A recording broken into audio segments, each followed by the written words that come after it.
ಹಣ ಮಾಡಲಿಕ್ಕೆ ಯಾವುದರ ಅವಶ್ಯಕತೆ ಇದೆ ಅಂತಂದರೆ ಬುದ್ಧಿವಂತಿಕೆಯ ಅವಶ್ಯಕತೆ ಇದೆ.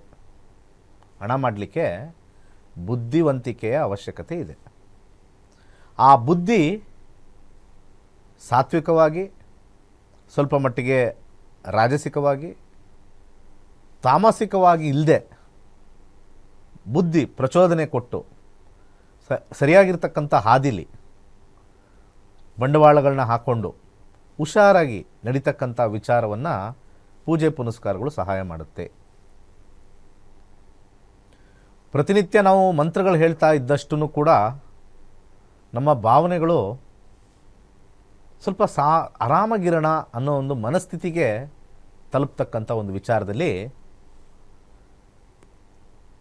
ದುಡ್ಡು ಚೆನ್ನಾಗಿ ಗಳಿಸೋಣ, ಅದರಲ್ಲಿ ನಮಗೆ ಕಂಜೂಸ್ ಆಗಿರ್ತಕ್ಕಂಥದ್ದು ಅಥವಾ ಬಯಕೆ ಹೆಚ್ಚಾಗ್ತಕ್ಕಂಥದ್ದು ಕಮ್ಮಿ ಮಾಡೋದೇ ಪೂಜೆಗಳು. ಇದು ಆಂತರಿಕವಾಗಿರ್ತಕ್ಕಂಥ ವಿಚಾರ ನಮ್ಮ ಶಾಸ್ತ್ರದಲ್ಲಿ ಬರೆದಿರೋದು.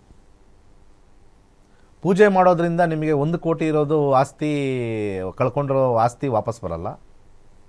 ಚೀಟಿ ಗೀಟಿ ಮಾಡಿ ನಮಗೇನೋ ಮಾಟ ಮಂತ್ರ ಮಾಡಿಸ್ಬಿಟ್ಟಿದ್ದಾರೆ, ಅದಾಗಿದೆ ಇದಾಗಿದೆ ಅಂಥೇಳಿ ಪೂಜೆ ಮಾಡಿಸಿದ ತಕ್ಷಣ ಅದು ಹೋಗ್ಬಿಡುತ್ತೆ ಅಂತ ಹೇಳಿ ಮಾಡಿಸ್ತಕ್ಕಂಥವ್ರು 90% ಶೇಕಡ ಪೂಜೆ ಮಾಡಿಸೋದೇ ಎಲ್ಲ ಕಳ್ಕೊಂಡಾಗ. ಕಳ್ಕೊಂಡಿದ್ದೀವಿ ಒಂದು 10 ಲಕ್ಷ, ಇನ್ನೊಂದು 1 ಲಕ್ಷ ಪೂಜೆ ಕಳ್ಕೊಂಡ್ರೇನು ಅಂದರೆ ಕಳ್ಕೊಂಡಿರೋರ ಹತ್ರ ನಾವು ದುಡ್ಡು ಮಾಡೋ ಕೆಲಸ ನಮ್ಮದು. ನಾವೇನು ಮಾಡ್ತೀವಿ, ಕಳ್ಕೊಂಡಿರೋರ ಹತ್ರ ದುಡ್ಡು ಮಾಡೋ ಕೆಲಸ ನಮ್ಮದು ಯಾವಾಗಲೂ ಅಷ್ಟೇ. ನಾವೆಲ್ಲ ಹಂಗೆ, ನಮ್ಮ ಸಮೂಹ ನಮ್ಮದೆಲ್ಲ ಸ್ವಲ್ಪ ಯಾರ್ಯಾರಿಗೆ ಕಳ್ಕೊಂಡಿದ್ದೀರ ನೀವು ಜೀವನದಲ್ಲಿ ದುಡ್ಡು ಹಾಕಿ ಮತ್ತೆ ವಾಪಸ್ ಬರ್ಸಿದೆ, ಒಂಥರ ಸ್ಕೀಮ್ ಇದು. ಕರ್ಮಫಲ ಎಲ್ಲೋಯ್ತು? ಮತ್ತೆ ಅವರ ಜಾತಕದಲ್ಲಿ ಕರ್ಮದಲ್ಲಿ ಬರೋದಿಲ್ಲ ಅಂತಂದರೆ ವಿಜಯ್ ಮಲ್ಯಕ್ಕೆ ಬರಬೇಕಾಗಿತ್ತು, ಪೂಜೆ ಮಾಡಿಸಿಂಗಿದ್ರೆ ಬರಲಿಲ್ಲ. ಅನಿಲ್ ಅಂಬಾನಿ CBI CID ಎಲ್ಲ ಕಾಲ್ ಮಾಡಿ ಅವರ ಆಡಿಟರ್ನ ಅರೆಸ್ಟ್ ಮಾಡಿ ಇವಾಗ ಅವ್ರಿಗೂ ಸ್ವಲ್ಪ ಸಮನ್ಸ್ ಕಳಿಸಿದ್ದಾರೆ. ಸೊ ಅವ್ರಿಗೂ ಪೂಜೆ ಮಾಡಿಸಿ ಚೇಂಜ್ ಮಾಡಿಸ್ಬಿಡ್ಲಿ. ಸೊ ಪೂಜೆ ಮಾಡಿಸಿ ಏನು ಮಾಡ್ತೀವಿ ನಾವು, ನಮಗೊಂದು ಸ್ವಲ್ಪ ಸಂಭಾವನೆ ಅಂತ ಹೇಳುತ್ತೆ ಬರುತ್ತೆ. ಅದನ್ನು ನಾವೇ ಯಾವ್ದಾರು ಒಂದು ಕೆಲಸ ಮಾಡಿ, ಯಾವ್ದಾದ್ರು ಬಿಸ್ನೆಸ್ ಮಾಡಿ ಪೂಜೆ ಮಾಡಿಕೊಂಡು ನಾವೇ ಯಾಕೆ ಬಿಸ್ನೆಸ್ ಮಾಡಬಾರ್ದು? ಈ ಬಿಸ್ನೆಸ್ ಯಾಕೆ ನಮಗೆ? ಜ್ಯೋತಿಷ್ಯದ ಬಿಸ್ನೆಸ್ ಯಾಕೆ? ನಾನೇ ಯಾವುದಾದ್ರು ಒಂದು ಎಂಥದೋ ಯಾಗ ಗೀಗ ಎಲ್ಲ ಮಾಡಿಸಿ ಒಂದು ಬಿಸ್ನೆಸ್ ಹಾಕಿ 1 ಲಕ್ಷ ಹಾಕಿ ಅದು 1 ಕೋಟಿಗೆ ಹೋಗಬೇಕು ಅಂತೆಲ್ಲ ಪೂಜೆ ಮಾಡಿಸಿ ಇದೆಲ್ಲ ಬಿಟ್ಟರೆ ಅಲ್ಲಿ ನಮ್ಗೆ 1 ಕೋಟಿ ಸಿಗುತ್ತೆ ಅಂತ ಇದನ್ನು ಯಾಕೆ ಮಾಡೋದು? ಏನೋ ಒಂದು ಸ್ವಲ್ಪ ಕಾಸು ಸಿಗುತ್ತೆ ಅಂತ ಯಾಕೆ ಮಾಡಬೇಕು? ಹಾಗಿದ್ರೆ ಮಾಡಿಸೋರು ಫಸ್ಟು ಯೋಚನೆ ಮಾಡಬೇಕು. ಕರ್ಮ ಸಿದ್ಧಾಂತವನ್ನು ಮನುಷ್ಯರಿಗೆ ಸರಿಯಾಗಿ ಬೋಧನೆ ಮಾಡಿ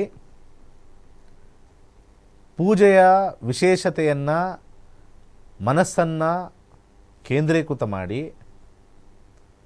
ಮನಸ್ಸನ್ನು ಏಕಾಗ್ರತೆಗೆ ಮಾಡಿ, ಹಿಗ್ಗದಲೆ ಕುಗ್ಗದಲೆ ಮಾಡಿಸ್ತಕ್ಕಂಥದ್ದೇ ಪೂಜಾ. ಇದನ್ನು ಮೈಂಡಲ್ಲಿ ಇಟ್ಕೊಳ್ಳಿ. ಪೂ ಮತ್ತು ಜಾ ಅಂತ 2 ವರ್ಡ್ ಇದೆ. ಪೂ ಅಂದರೆ ಮನಸ್ಸಲ್ಲಿರ್ತಕ್ಕಂಥ ಒಂದು ನೆಗೆಟಿವಿಟಿ, ಜಾ ಅಂದರೆ ಓಡಿಸೋದು, ಇಷ್ಟೇ. ಓಕೆ. ಫಾರ್ ಎಕ್ಸಾಂಪಲು, ನೀವು ಯಾರನ್ನು ಲವ್ ಮಾಡಿದ್ದೀರಾ, ಆ ಲವ್ ಮಾಡಿರೋರು ನಿಮ್ಮ ಕೈ ಕೊಟ್ಟಿದ್ದಾರೆ ಅಂತ ಅಂದ್ಕೊಳ್ಳೋಣ. ಓಕೆ. Very simple. ಅವ್ರನ್ನ ಮರೆಯೋಕ್ಕೆ ನಿಮಗೆ 25 ಲಕ್ಷ ಸತಿ ಒಂದು ಮಂತ್ರ ಕೊಡ್ತೀನಿ, ಅದನ್ನು ಹೇಳ್ಕೊಂಡ್ರೆ ಸಾಕು, ನಿಮಗೆ ನೋವು ಕಮ್ಮಿ ಆಗುತ್ತೆ ಅಂತ. ಯಾಕೆ ಅಂದರೆ the mind is diverted on some other wordings.